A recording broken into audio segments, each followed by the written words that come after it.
मी प्रियांका लाठी, बातमीपत्रामध्ये स्वागत। सुरुवातीलाच महत्त्वाची बातमी।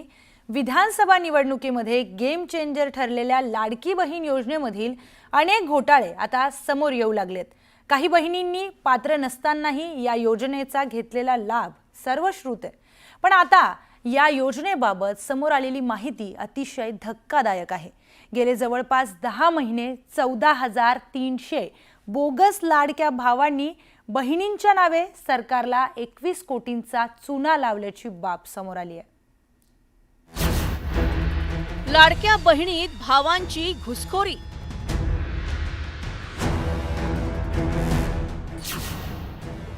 लाडक्या भावांनी मारला डल्ला।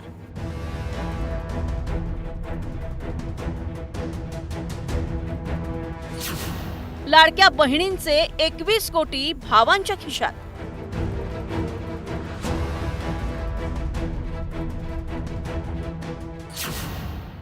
लाडक्या भावांवर करणार कारवाई। मुख्यमंत्री माझी लाडकी बहीण योजना।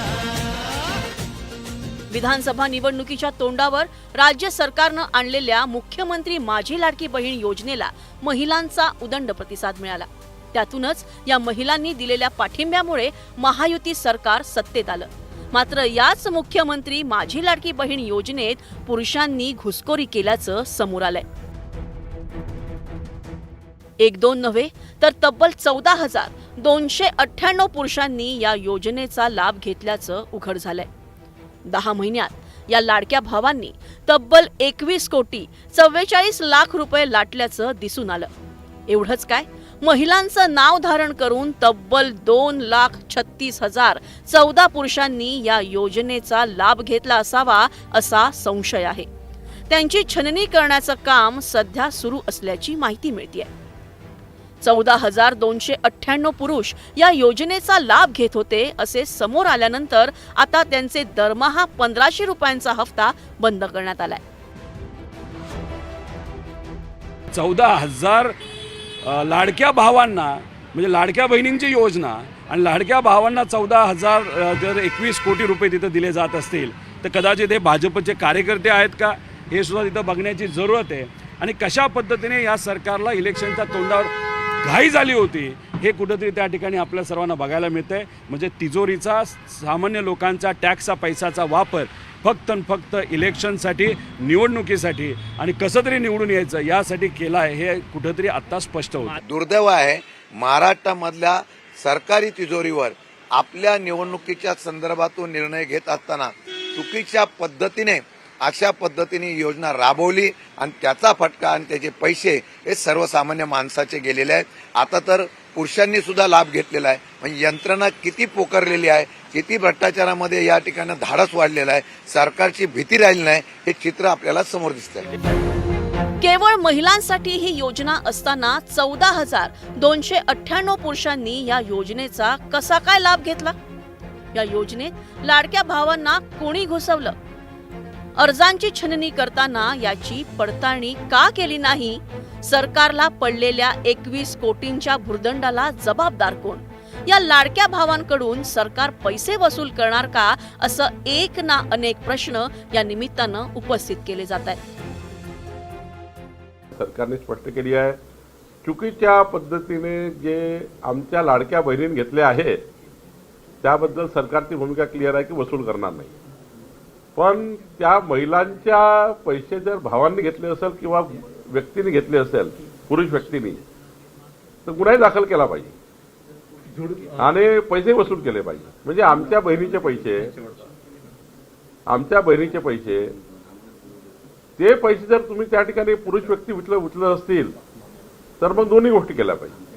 त्यामध्ये आमची भूमिका स्पष्ट आहे। पुरुष लोकांची यायचं काही कारणच नाही। जर आलेली असली तर ही योजना पुरुषांची करता नव्हती। त्यांना मागे जर पैसे गेलेले असतील तर ते पैसे आम्ही वसूल करू। जर त्यांनी मदत केली नाही तर वेळ पडली तर लाडक्या बहिणीच्या योजनेचा गैरफायदा घेऊन जर कुठल्या पुरुषांनी ते पैसे मिळवण्याचा प्रयत्न केलेला असेल तर त्यांच्यावर आम्ही ऍक्शन पण घ्यायला मागे पुढे बघणार। केवळ लाडके भाऊच नाही तर या योजनेच्या निकषात बसत नसतानाही अनेक महिलांनी या योजनेचा लाभ घेतल्याचंही उघड झालंय. 65 वर्षावरील महिलांना या योजनेचा लाभ घेता येत नाही. असं असतानाही 65 वर्षावरील 2,87,803 वयोवृद्ध महिलांनी या योजनेचा लाभ घेतलाय. त्यांनाही 10 महिन्यात 431,70,00,000 रुपये त्यांच्या बँक खात्यात जमा झाले. आता हे लाभार्थी गाळले जाणार असून त्यांचे पैसे वाचणार आहेत. तर एका घरातील 2 महिलांनाच या योजनेचा लाभ घेता येतो असा नियम आहे. एकाच कुटुंबात 2 पेक्षा अधिक महिलांनी लाभ घेतल्याची 7,97,751 प्रकरणं समोर आली आहेत. ज्या गरीब महिला आहेत त्यांना काही ना काही आपल्याला कसे सहकार्य करता येईल म्हणून ती योजना आणलेली आहे. त्याच्यात मधल्या काळामध्ये पण तुम्ही बघितलं काही जण नोकरी करणाऱ्यांची पण नावं आली.